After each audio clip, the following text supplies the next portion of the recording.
मौलाना ज़फ़र अहमद उस्मानी फरमाते हैं कि मैं सारी उम्र किसी महफिल में ऐसा लाजवाब नहीं हुआ सिवाय एक मौका पर जब हम हज के दौरान मदीना तैयबा गए तो उस वक्त मस्जिद नबवी से मुल्हिका अपना खैमा लगाया और वहाँ रिहाइश रखी और उधर से ही मस्जिद नबवी में आ जाते।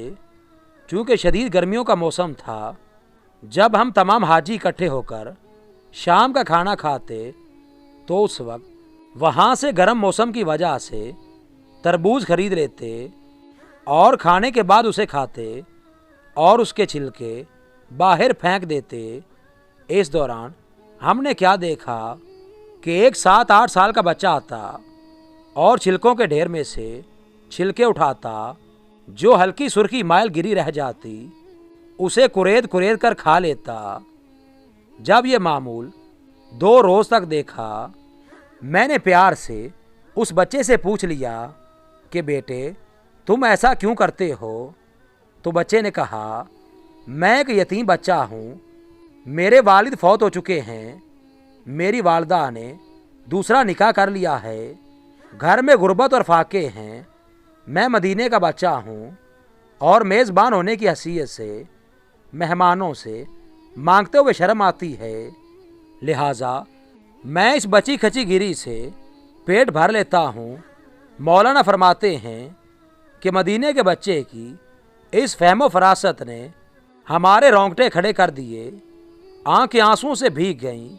बच्चे से कहा कि बेटा अगर आप मुनासिब समझो तो आप हमारे साथ आकर खाना खा लिया करो।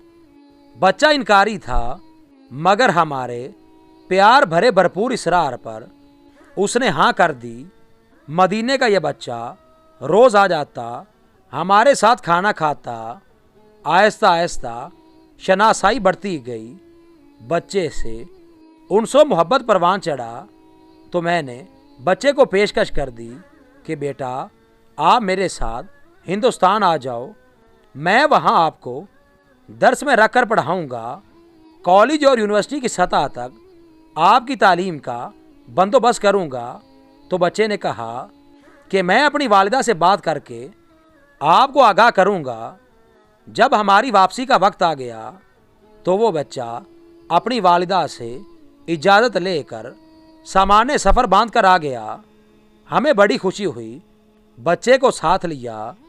बच्चा काफ़िले का हमरा चल रहा था तो दौराने सफ़र मेरे साथ महवे गुफ्तगू था। सवाल कर रहा था कि चाचा जी वहाँ हिंदुस्तान में स्कूल अच्छे हैं? मैंने कहा कि बेटा बहुत अच्छे हैं, वहाँ मुझे अच्छे कपड़े पहनने को मिलेंगे। मैंने कहा कि हाँ बेटा। उसने पूछा कि मुझे वहाँ फुटबॉल खेलने के ग्राउंड मुयस्सर आएंगे? जी हाँ बेटा, हिंदुस्तान में फुटबॉल खेला जाता है। बच्चे ने कहा कि मुझे वहाँ तरह तरह के मेयारी खाने और अच्छी रिहाइश मिलेगी। मैंने कहा कि क्यों नहीं बेटा, ये सब सहूलतें आपको मिलेंगी। इस दौरान चलते चलते सामने गुंबद खजरा नज़र आ गया। बच्चे की नज़र पड़ी तो सवाल कर दिया कि चाचा जी ये सामने वाला गुंबद भी वहाँ मिलेगा? मेरे पाँव से ज़मीन निकल गई। बच्चे के इस सवाल ने मुझे लाजवाब कर दिया और मैंने तड़प कर कहा कि बेटा अगर ये गुंबद वहाँ मिल जाता तो मुझे यहाँ आने की क्या ज़रूरत थी?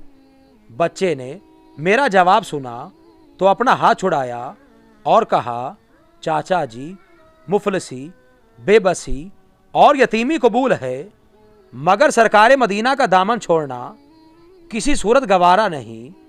मैं मदीने को नहीं छोड़ सकता।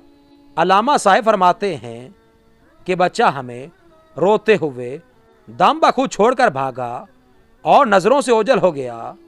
अल्लामा साहब बाकी मांदा ज़िंदगी ये वाक़या लोगों को सुना सुना कर रोते रहे।